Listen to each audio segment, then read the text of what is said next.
자, 오늘 여러분과 함께 나눈 하나님의 말씀은 고린도전서 11장입니다. 네, 각자 성경책을 펴서 한번 같이 찾아볼까요? 고린도전서 11장 17절 딱 한 절의 말씀인데, 자, 우리 먼저 찾은 친구 혹시 몇 페이지인지 말씀해주면은 다른 친구들 찾을 때 도움이 될 것 같아요. 175, 275, 275페이지라고 합니다. 네, 여러 가지 함정 중에 275페이지가 맞는 거죠. 네. 자, 고린도전서 11장입니다. 고갈앱이라고 써있는 부분에 여기에 고린도전서와 풍서가 나뉘어져 있는데 고린도전서입니다. 다 찾았지요? 네, 11장 17절입니다. 우리 그러면 한 목소리로 다 함께 큰 목소리를 읽어보도록 하겠습니다. 준비됐나요? 네, 시작! 이제부터 말하는 내용에 대해서는 여러분을 정치하지 않겠습니다. 그것은 여러분의 모임에 유익이 되는 것보다는 해가 되기 때문입니다. 아멘. 오늘 여러분과 나는야 크리스찬 공동체라는 제목을 가지고 함께 말씀을 나눠보려고 하는데요. 혹시 여러분 좋은 의도로 시작을 했는데 혹시 좋지 못한 결과나 어떤 열매를 얻었던 기억이 나요? 나는 좋은 의도로 시작했는데 그게 좋은 결과를 얻지 못했었던 뭐 많겠는데 여러분이 딱히 생각나는 게 지금 당장 없는 거네요. 그죠? 있어요? 뭐예요?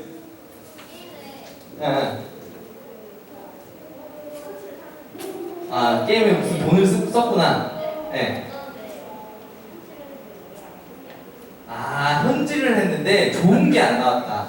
나는 좋은 의도로 시작했지만 좋은 결과, 좋은 열매를 얻지는 못했다. 이런 거잖아요. 맞죠? 또 우리 종훈이. 비슷한 거야 또. 회계자를 열심히 모아가지고.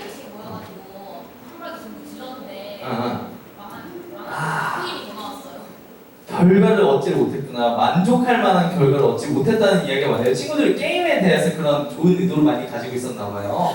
그렇죠? 전도사님도 여러 가지가 있겠지만 전도사님 오늘 여러분들에게 해줄 수 있는 또 전도사님 이야기가 무엇이 있을까 하는 생각해 봤었던 것 같아요. 생각해 보니까 전도사님 중학교 때가 생각이 났어요. 전도사님 중학교 때 이야기인데 여러분보다 한 2-3살 많을 때 이야기겠죠. 전도사님 중학교 2학년 때 이야기인데 친한 친구 6명이 있었어요. 되게 친한 친구였어요. 정말 모든 것을 함께하는 그런 친구들이었는데 항상 같이 다녔습니다. 아주 친했어요. 그런데 여러분들도 지금은 그런지 모르겠는데 중학생 정도 되면은 대화할 때 꼭 빠지지 않는 게 있어요. 왜냐면은 욕이 빠지지 않아요. 얘기하는데 욕 없이는 대화를 하지 않는 거예요. 그냥 항상 대화에 욕이 엄청 들어갔던 것 같아요. 전도사님도 그 어린 마음에 친구들이랑 얘기하면서 욕을 되게 많이 했었던 것 같아요. 그때 친구들이랑 다 같이. 여러분은 꼭 그러면 안 돼. 그러면 여러분들은 안 했으면 좋겠는데, 자, 우리가 같은 말을 들어도 욕을 넣어서 하다 보면 기분이 나쁘잖아요, 듣는 사람이. 그래서 우리 안에서도 이렇게 친근함의 표시로 욕을 하다가도 어느 순간에는 그 욕을 듣는 게 서운한 거예요. 마음에 좀 이렇게 불편하기도 하고 그런 일들이 생기는 거죠. 그래서 어느 날 친구들과 이야기를 나누다가 야, 우리 앞으로 욕을 안 써보는 건 어때? 이런 이야기가 나온 거예요. 우리 욕을 이제 앞으로는 대화할 때 써보지 말자 이렇게 했는데 모두가 동의하게 되었어요. 모두 다 좀 그 불편함을 느꼈었던 거죠. 서운한 마음도 있고. 그래서 우리가 욕을 쓰지 않기로 했어요. 그래도 욕을 하면 벌금을 내게 됐어요. 그래서 500원을 걸었습니다. 500원을 걸었는데 욕 한 번에 500원으로 딱 걸었는데 그리고 그 벌금이 모이면 그거 가지고 맛있는 걸 사 먹기로 했어요. 맛있는 걸 사 먹기로 해가지고 열심히 우리가 의욕적으로 이렇게 나아갔는데 이틀째 되는 날 벌금이 정말 많이 모였어요. 이틀째 되는 날 벌금이 너무 많이 모인 거. 중학생들이 막 이렇게 용돈도 많지 않은데 애들이 하루에 뭐 3-4번씩 꼭 걸리는 거예요. 근데 애들이 너무 이렇게 지출이 많다 보니까 이렇게 3-4일째 되는 날 어떤 일이 발생했는 줄 알아요, 여러분? 처음 의도와 정반대로 흘러가게 됐어요. 3, 4일째 되니까 애들이 말을 안 해요. 2, 3일째까지는 이렇게 그냥 실수로 욕을 하면 돈을 냈어요. 그게 어쨌든 우리가 이제 그렇게 해서 욕을 하지 않는 것이 우리의 좋은 의도였는데 좋은 결과가 나타난 것이 아니라 친구들끼리 서로 말을 안 하기 시작한 거예요. 다 좋은 의도로 시작했는데 결과가 정반대로 나타났던 거죠. 그래서 벌금을 안 내려고 친구들이 말을 안 하기 시작했어요. 그래서 결국에는 모인 벌금, 그렇게 많이 모인 벌금을 가지고 같이 그냥 맛있는 거 사 먹고 이후로 다시 욕을 하면서 지냈던 것 같습니다. 그래서 그랬던 되게 좋은 의도였지만 결과가 좋지 않았던 그런 기억을 가지고 있는데요. 오늘 말씀을 살펴보니까 고린도 교회에도 좋은 의도로 시작했지만 좋은 열매가 나타나지 못했던 일이 있었다고 해요. 그래서 오늘 말씀을 한번 살펴보고자 하는데 보면은 바울이 고린도 교회에 처음으로 칭찬을 하다가 처음에는 막 칭찬을 했어요. 고린도 교회에 너희들 잘하고 있어 하고 있는데 칭찬을 하다가 오늘 본문처럼 이렇게 말해요. 빨간색 부분 한번 여러분들이 읽어볼까요? 시작! 처음에는 칭찬을 하다가 갑자기 이런 거예요. 여러분을 칭찬하지 않겠습니다 라고 말을 하는 거죠. 어떤 이유인지 우리가 한번 살펴보려고 하는데요. 먼저 여러분 성찬에 대해서 알고 있나요? 성찬? 성찬이라는 거 들어본 사람? 어떤가요? 성찬. 우리 친구들 성찬 모르는군요. 성찬 모를 수 있어요. 여러분들은 경험해 본 적이 없어서 모를 수 있는데 이게 어른들이 있잖아요. 어른들이 예배 때 그 빵이랑 포도주 먹는 거 알아요? 그쵸? 여러분도 하고 싶죠? 여러분들 아쉽게도 우리 교단에서 여러분들이 아직 하지는 못하는데 나중에 할 수 있고 아무튼 여러분들이 딱 그게 성찬이 어른들이 우리 교회는 자주 하지는 않아요. 제가 알기로는 2-3번 하는 걸로 알고 있는데 매주 하는 교회도 있습니다. 이게 다 그냥 목사님들이 어떤 생각을 가지고 있느냐에 따라서 이렇게 달라요. 형태가 다른데 오늘 본문을 이해하려면 먼저 이 초대교회, 이 주의 만찬이라는 거를 우리가 좀 이해해야 되는데 당시에 이 주의 만찬이라는 것은 2가지로 나눠져 있었습니다. 첫 번째는 뭐냐면은 애찬이라는 거예요. 그리고 2번째는 성찬. 이렇게 2가지가 나뉘어서 구별되어서 존재했었어요. 지금 이 애찬은 하지 않습니다. 이게 왜냐면 나중에 이따가 다시 설명이 되겠지만 지켜지지 않았거든요. 이게 애찬이 뭐냐면은 애찬은 교인들이 각자 자기 집에서 형편에 따라서 음식을 가져오는 거예요. 어제 전도사님 집에서 선생님들 모여가지고 MT 했거든요. 그래서 각자 음식을 가져와서 같이 나눠 먹었는데 그런 게 애찬 비슷한 거죠. 왜냐면 어쨌든 교회 안에서 이렇게 하는 거거든요. 그래서 각자 음식을 가져와서 나누어 먹고 서로 교제하는 것을 사랑의 식탁 이래가지고 애찬이라고 했습니다. 이런 걸 했었고 그걸 하다가 이제 순서 마지막에 이제 가장 하이라이트죠. 성찬을 하는 거죠. 이게 원래 주의 만찬, 초대교회 주의 만찬의 형식이었어요. 근데 지금은 하지 않아요. 성찬만 드려지고 있습니다. 그래서 그리고 나서 예수님의 죽으심을 기념하는 떡과 포도주를 나누는 성찬이 진행이 됐던 거예요. 근데 예루살렘 교회에서 애찬은 성도들이 하나가 되는 되게 중요한 시간이었어요. 되게 중요한, 왜냐면 각자 음식을 가져와서 먹는 거였으니까 되게 중요한 순간이었는데 그리고 이때 뭘 했냐면은 성도들이 자기의 것을 가져다가 가난한 사람들에게 이렇게 나누어주는 시간이기도 했어요. 왜냐면 당시 이렇게 풍족하지 않았을 수도 있으니까 이렇게 부한 자가 가난한 자들을 살피고 이런 중요한 교제의 시간으로 쓰여졌다는 거죠. 그래서 사도행전 2장 46절, 47절에는 이렇게 말합니다. 우리가 자주 읽는 내용인데 날마다 한 마음으로 성전들에 모였습니다. 그리고 집집마다 돌아가며 함께 모여 기쁘고 순수한 마음으로 식사를 같이 하였습니다. 그들은 하나님을 찬양하였으며 모든 사람에게서 칭찬을 받았습니다. 주님께서는 구원받는 사람을 날마다 늘어나게 하셨습니다. 아멘. 자, 그런데 이 고린도 교회는 이 같은 사랑의 식탁 있잖아요. 이 애찬을 올바르게 하지 못했어요. 이 서로를 품고 도와주고 이렇게 섬기는 이런 모습들이 애찬에서 드러났었어야 했는데 이 고린도 교회 사람들은 그걸 못한 거예요. 그래서 어떤 일이 있었냐면은 가난한 사람들이 이 애찬에 참여할 거 아니에요? 가난한 사람이든 부한 사람이든 상관없이 이 애찬에 참여할 거예요. 교회에 왔으니까. 애찬에 참여하기 전에 가난한 사람들이 이 애찬에 참여하기 전에 부자 성도들이 자기들이 가져온 음식들을 먼저 먹어버리는 거예요. 먼저 다 먹어버리는 거예요. 이거 내가 가져왔으니까 내가 먹을 거야 하고 부자인 사람들끼리 나눠 먹고 마실 포도주 같은 것도 다 나눠 먹고 자기네들끼리 취해 있었던 거예요. 되게 애찬의 모습이 아니죠? 지금 원래 아까 전에 말했던 그 애찬의 모습이 아닌 거예요. 왜냐하면 같이 어울리기 싫었어요. 그 가난한 사람들이랑 같이 어울리기 싫었고 그들이 가져온 것은 볼품이 없었어요. 안 가져오기도 했었습니다. 없으니까 가난한 사람이니까 안 가져오기도 하고 그러니까 그 사람들이랑 어울리기 싫은 거예요. 그래서 자기들이 먼저 와서 가져온 것을 다 하나도 남기지 않고 다 먹습니다. 엄청나죠? 그렇게 애찬이 올바르게 지켜지지 않았던 것이 고린도 교회에 있었던 상황이었던 거예요. 주님이 원하신 사랑의 식탁을 함께한 것이 아니라 자신들의 배만 채우는 애찬식을 진행을 했었던 거죠. 그래서 사도 바울이 21절, 오늘 본문의 뒤에 있는 그 21절에 이렇게 말합니다. 먹을 때 각자가 자기 것을 먼저 갖다 먹어 버리기 때문에 어떤 사람은 굶주리고 어떤 사람은 술에 취합니다. 이렇게 말을 했어요.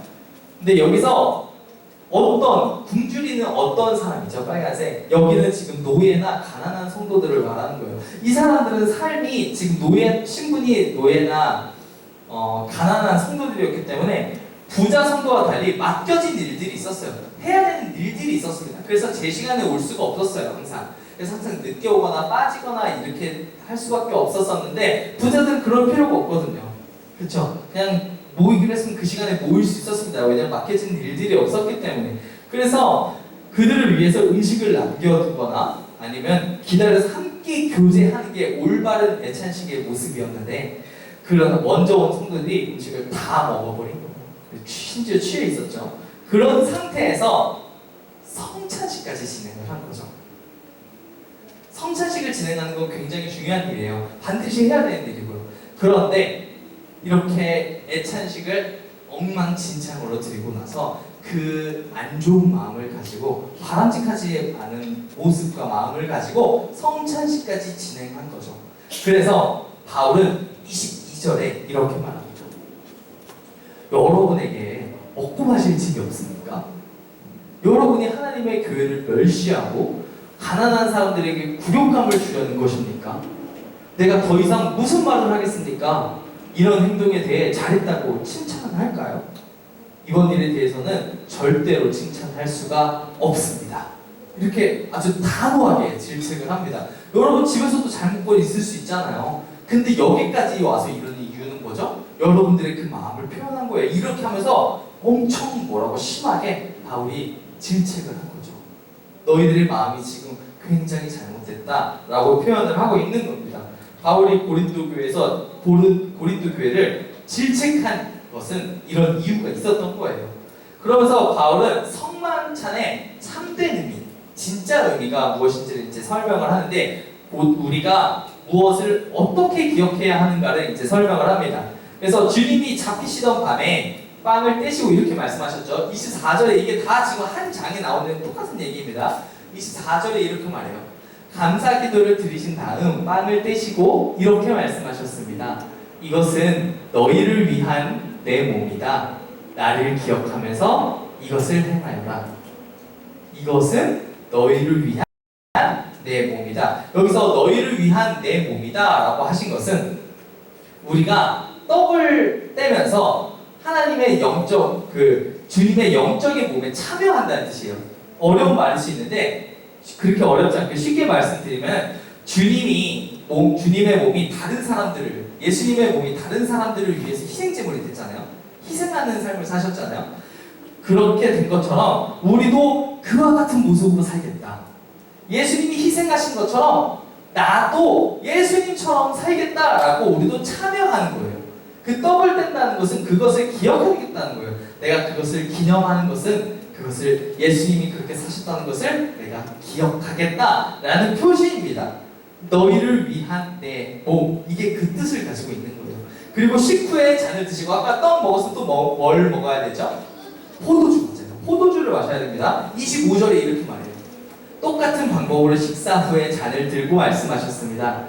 이 잔은 내 피로 세우는 새 언약이다. 이 잔을 마실 때마다 나를 기억하면서 이것을 행하여라. 이렇게 말합니다. 여기서는 내 피로 세우는 새 언약이라고 말합니다. 여기서 내 피로 세우는 새 언약이라는 것은 우리가 주님의 잔을 마심으로써 새 언약 백성이 된다는 뜻이에요. 이것도 말이 조금 어려울 수 있는데 새 언약을 지키는 사람들이라는 뜻이에요.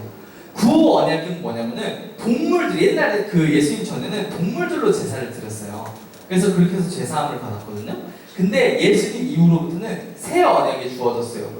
더 이상 동물들의 피를 흘리지 않아도 되고요. 그때 새 언약은 예수 그리스도가 흘린 그 피로 세워진 언약인데 그 언약의 내용이 요한복음 13장 34절에 나와 있어요. 뭐라고 나와 있냐면은 빨간색은만 우리 한번 큰 소리로 읽어보도록 할게요. 시작! 내가 너희를 사랑한 것 같이 너희도 서로 사랑하여라. 이게 새 언약입니다. 다시 한번 읽어볼까요? 시작!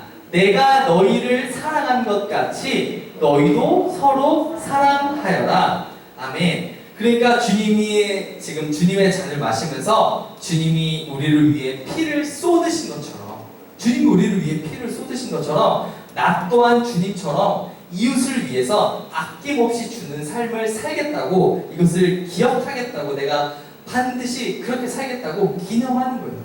기억하기 위해서 이걸 기념하는 거죠. 나도 주님처럼 살겠다. 주님의 만찬은 누가 더 잘난 사람인지, 누가 더 부한 사람인지 우리가 이것을 구분하는 것에 목적이 있지 않아요. 우리가 이것을 하는 이유는 나도 주님처럼 살겠습니다. 나도 주님처럼 이웃을 위해서 희생하고 헌신하는 삶을 살겠습니다 라고 말하는 거죠. 나도 주님처럼 포용하고 사랑하고 용서하면서 살겠습니다. 이거를 기억하고 기념하는 것이 성만찬이라는 거죠. 그래서 내 몸과 내 피가 이웃을 위한 희생과 섬김의 통로가 되기를 바라는 거예요.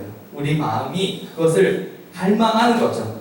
여러 가지 어떤 복잡한 어려운 신학적인 문제 때문에 비록 우리 친구들은 아직 성찬에 참여하고 있지는 않아요. 그런데 이것은 우리에게도 똑같이 적용되는 말씀이라고 전도사님은 생각을 합니다. 첫 번째, 어떻게 우리에게 적용이 되냐면은 우리가 한번 큰 목소리로 읽어보도록 할게요. 시작! 한 몸인 지체를 용서하고 사랑해요. 다시 한번 읽어볼까요? 시작! 한 몸인 지체를 용서하고 사랑해요. 2주 전에 우리가 한 몸 교회라는 주제를 가지고 말씀을 나눴었죠. 그렇죠? 그래서 우리가 교회가 한 몸이라고 배웠었어요. 그래서 우리 교회 표어도 얘기하고, 그래서 우리 교회 표어가 뭐였죠? 맞아요. 함께 울고 함께 웃는 것이, 그래서 우리 교회 표이고 그것이 교회의 모습이라고 우리가 배웠었습니다. 그래서 우리는 한 몸 공동체이기 때문에 우리 안에서 어떤 차별이라거나 우리 안에서 함부로 대하는 모습이 우리 안에는 있어서는 안 되는 거예요. 왜냐하면 우리는 한 몸이기 때문에요. 서로 이 옆에 있는 친구를 지체로 생각하고 그 친구를 사랑하고 아껴주고 용서해주는 것이 우리 안에 있어야 하는 모습이라는 거죠. 우리가 하나 되지 못할 때 즐거움이 되어야 할 이 모임은 서로에게 해로움과 불편함만 가져다 줄 거예요. 옆에 있는 친구에게 아름다운 말을 하세요. 방금 종훈이가 괴롭혔다고 해서 너 싫어 이렇게 하는 것이 아니라 네. 서로 아껴주고 내가 종훈아 널 용서할게 이렇게 하면서 품어주는 거죠. 그것이 예수님의 몸과 피를 기억하는 거예요. 알겠죠? 그래서 그렇게 우리 공동체가 본래 목적대로 보이기를 바랍니다. 자, 그런가 하면 두 번째 우리 함께 읽어보도록 하겠습니다. 시작! 이웃을 위해 희생하고 헌신해요. 아까 말했듯이 주님이 우리를 위해 피를 쏟으신 것처럼 나도 주님처럼, 오늘 이게 참 중요한 것 같아요. 나도 주님처럼 이웃을 위해서 아낌없이 주는 삶을 살겠다는 거예요. 그것을 기념하는 것이 아까 전에 우리가 말했던 성만찬이었죠. 누가 더 나은 사람인지, 누가 더 훌륭한 사람인가를 구분하는 것이 아니라 나도 주님처럼 다른 이웃을 위해서 희생하고 헌신하는 삶을 살겠다. 예수님이 그랬던 것처럼 내 몸과 피가 이웃을 위한 희생과 섬김의 통로가 되길 바란다 하는 마음으로 우리가 지내야 한다는 거죠. 오늘 어떤 주일인지 아는 사람 있어요? 여러분들은 모를 수 있어요. 아는 친구? 아니겠죠. 아니에요. 오늘은 이웃사랑 주일이에요. 그래서 오늘 밑에 가보면 여러 가지 막 부스도 있고 할 거예요. 봤어요? 룰렛도 있다고 들었는데 여러분들 이따가 내려가면서 한번 잘 살펴봤으면 좋겠어요. 오늘 이웃사랑의 주일이에요. 그래서 여러분이 오늘 말씀을 통해 여러분 주위를 먼저 좀 둘러보았으면 좋겠어요. 먼저는 우리 공동체를 좀 둘러봐야 합니다. 우리 공동체, 내 주변을 한번 둘러봐야 해요. 그래서 내 옆에 친구가 잘 지내는지, 내 옆에 친구가 지금 설교 시간에 졸지는 않는지, 내 옆에 친구가 지금 이렇게 교회에 잘 나오고 있는지, 빠지지는 않는지, 무슨 일이 있지는 않은지, 우리가 내 주변 사람들을 잘 살펴보아야 합니다. 그리고 나아가서 우리는 어디까지 나아가야 하냐면은 우리 이웃을 향해서 나아가야 해요. 전사님이 우리 소년부 표를 뭐라고 했는지 기억나나요? 우리 소년부 표, 우리 교회표 말고 저기 앞에 있는 거. 비슷해요. 맞아요. 뒤에만 기억하고 있는데. 맞아요. 딱 한마디로 만들었네. 모이기에 힘쓰는 우리, 흩어지기에 힘쓰는 우리. 맞아요. 맞습니다. 그래가지고 우리가 모이는 것만으로 끝나지 않고 흩어지는 데까지 나아가야 하는데 먼저 우리 공동체를 살펴봐야 한다고 했죠. 근데 그 나아가야 그 이상이 있어야 돼요. 우리는 이웃을 향해 나아가야 합니다. 여러분에게 도전을 드릴게요. 그래서 이웃에게 다가가시길 바래요. 이웃에게 여러분이 먼저 다가갔으면 좋겠어요. 이웃을 전도하겠다는 그런 거창한 도전을 주는 게 아닙니다. 여러분들에게 그런 거창한 도전을 주는 게 아니라 그저 이웃을 섬기고 사랑하라는 도전을 드리는 거예요. 그래서 만약 내가 여러분들 지금 한창 뛰어놀 때죠. 여러분 집에서 조용히 걸어요? 뒤꿈치 들고? 네. 그래요? 그렇지 않은 친구들도 있을 거예요. 그래서 여러분 우리 집에 초등학교 한 4, 5, 6학년 자녀가 있다 하면은 그 밑에 집 되게 고생하거든요. 왜냐면 층간소음 때문에. 그래서 여러분들이 만약에 내가 집에서 너무 뛰어놀았다 그러면은 이번 주일만큼은 그 밑에 집에 있는 내가 아끼던 간식 들고 봉지에 싸서 편지를 써보는 거예요. 아니 이런 게 있더라고요.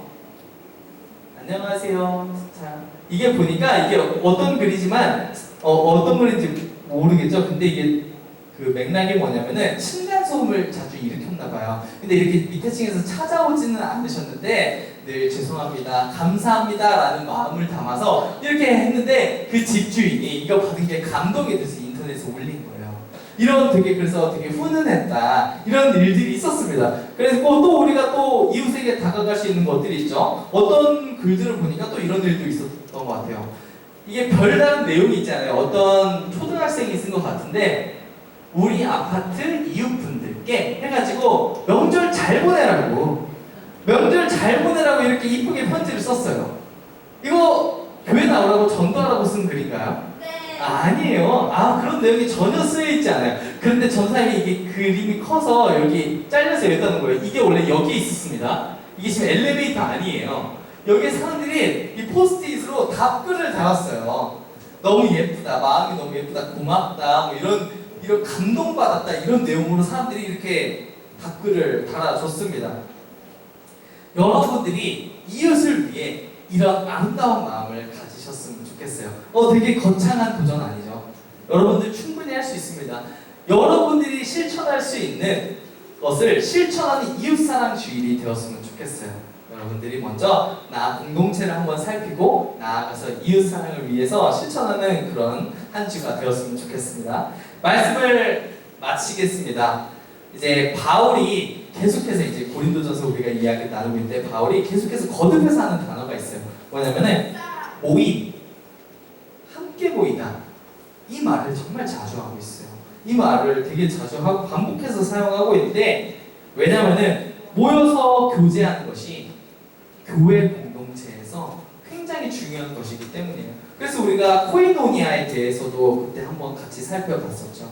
이 모여서 함께 교제하는 것, 이 교회에서는, 이 공동체에서는 매우 중요한 것입니다. 그러나 어떻게 모이느냐가 정말 중요한 거예요. 그냥 모이는 것으로 끝나는 것이 아니라 어떻게 모이느냐가 되게 중요한 건데, 주의 만찬, 이 성만찬, 이 고린도 교회는 이게 만찬이 연합되기 위해서 하는 건데 그들을 오히려 분열하게 되었었죠. 그래서 바울은 그들을 향해 너희가 모여 먹은 것은 주의 만찬이 아니다 라고 이제 질책을 받은 거죠. 그래서 주의 만찬은 주님을 기념하는 거예요. 주님의 가르침을 기억하는 거예요. 멀리 있던 이들을 가깝게 하고 둘을 한 몸으로 화목하게 하신 그리스도의 피를 기념하는 겁니다. 그러므로 하나된 몸을 다시 둘로 나누는 그런 것은 주님께서 원하시는 모습이 아니라는 거죠. 그래서 우리 친구들이 우리 모임을 한번 살펴봤으면 좋겠어요. 먼저는 우리 소년부 공동체가 어떤 모습으로 만나고 있는지, 너무 사이좋게 있는데 우리가 더 아름다운 공동체가 될 수는 없는지, 우리가 모이면 모일수록 더 유익한 공동체가 될 수는 없는지 우리가 스스로를 먼저 살펴보았으면 좋겠고요. 나아가서 흩어지기에 힘써서 이웃에게 예수 그리스도의 사랑을 흘려보내는 그렇게 멋진 우리 친구들이 되기를 축복합니다. 이렇게 아름다운 향기를 뿜어내는 우리 소년부 친구들이 되기를 바라면서 말씀을 마치도록 하겠습니다. 기도하겠습니다. 사랑하는 주님, 감사합니다. 오늘 말씀을 통하여서 주님께서 우리 사랑하는 소년부 친구들에게 바라시는 모습이 무엇인지 함께 살펴볼 수 있었습니다. 주님, 우리 친구들이 먼저 우리 옆에 있는 친구들을 잘 살필 수 있도록 지금 도와주시옵소서. 우리에게 주신 이 아름답고 소중한 이 공동체를 정말 나만의 유익을 위해서가 아니라 이 공동체의 유익을 위하여서 우리가 잘 사용할 수 있도록, 잘 참여할 수 있도록 주님 도와주시고, 또한 여기서 멈추지 않고 이 사랑, 받은 사랑을 고스란히 세상에 들고 나아가 이웃을 향해 섬기며 희생하며 헌신하는 그런 멋진 우리 소년부 친구들 되어질 수 있도록 모든 상황 가운데 함께하여 주시옵소서. 예수님의 이름으로 기도드렸습니다. 아멘.